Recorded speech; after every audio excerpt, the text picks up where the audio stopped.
Hello, and welcome to this brief video outlining data modeling in Power BI. My name is Alaistair Jones, and I'm a data and analytics consultant at Thorogood Associates. I've also been closely involved in Thorogood's Golden Managed Microsoft partnership and our participation in the Power Platform in a Day program since its inception. Today, I'll be highlighting some key concepts to be aware of as you get started with Power BI and optimize your development to align with its notion of efficient relational data modeling. Please visit our website, Thorogood.com, to learn more about upcoming free-to-attend hands-on workshops and webinars on Power BI, the Power Platform, and other data and analytics-related topics.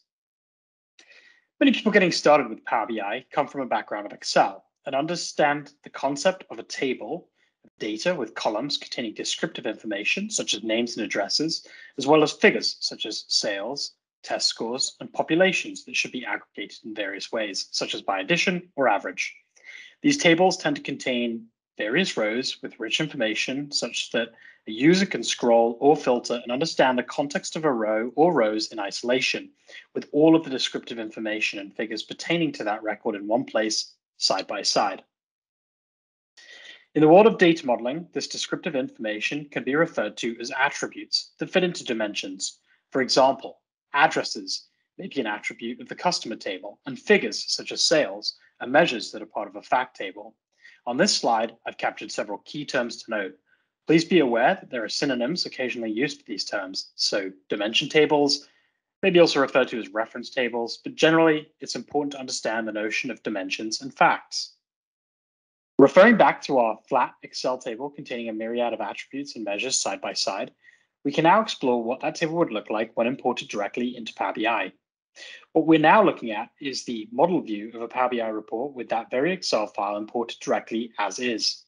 You can see that we have one table called orders data, which contains all of our information from rich text-heavy attributes like customer name to measures that can be aggregated like order quantity. Now, if we look back at the data of our table itself, we can see that we have orders that correspond to the same customer and store and the same product repeatedly. Thus, we have relatively data-rich cells containing a customer name of spruce fish and crab and its associated industry of fishing, for example, 3 times.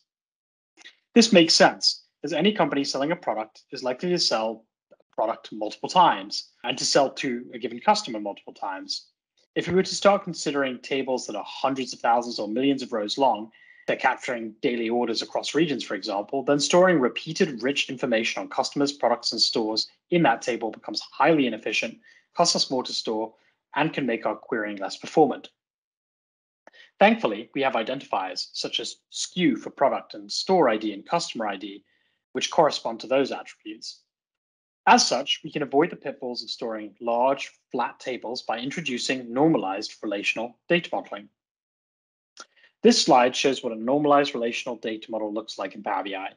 We have a central fact table called sales, which contains the measures of order quantity and sales amount as before, but this time the table only contains the IDs that link it to the product, customer, and geography tables.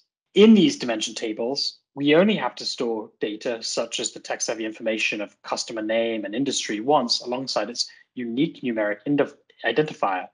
But in the fact table, we can list the customer ID, that small numeric field, multiple times for each sale associated with this customer. In this sense, we've streamlined the storage and made our report more efficient and performant.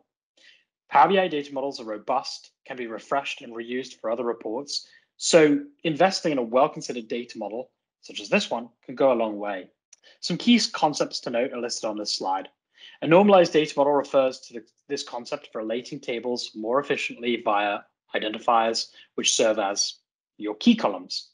A one-to-many relationship describes the fact that we only have to store heavy descriptive information like customer name, industry, a customer's email contact, or an account rep's name once alongside that unique identifier. And then we can capture that identifier alongside measures multiple times in a fact table. A star schema refers to the visual kind of nature, if you'd imagine it, of a data model with a central fact table and dimensions stemming off from this table. So I hope this has proven a useful and informative introductory explanation of data modeling in Power BI. Please feel free to contact me with any questions you may have, and learn more about Thorogood and our on-demand Power BI resources and upcoming events via our website, Thorogood.com. Thanks for watching.